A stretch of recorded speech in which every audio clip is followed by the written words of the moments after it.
স্বামী স্ত্রীর মধ্যে এতটা ভালোবাসা থাকার পরও কিভাবে তার স্বামীর সাথে ছলনা করতে পারে, কিভাবে লোভ দিনের পর দিন তার জীবনটাকে দুর্বিষহ করে তোলে।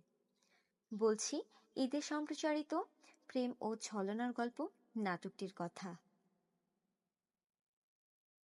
সদ্য বিয়ে করা রফিক নাদিয়া দম্পতির সংসার হাসি খুনসুটিতে বেশ ভালোই কাটছিল।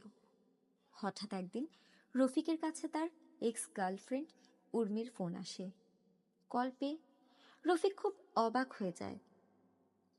উর্মি রফিকের এই সুখে থাকাটাকে সহ্য করতে পারছিল না। তাই সে রফিককে 15 দিনের মধ্যে তার স্ত্রীকে ডিভোর্স দিয়ে তাকে বিয়ে করতে বলেন, নতুবা তার অন্তরঙ্গ মুহূর্তের ছবি ও ভিডিওগুলো সোশ্যাল মিডিয়ায় পোস্ট করে দিবে বলে হুমকি দেয়।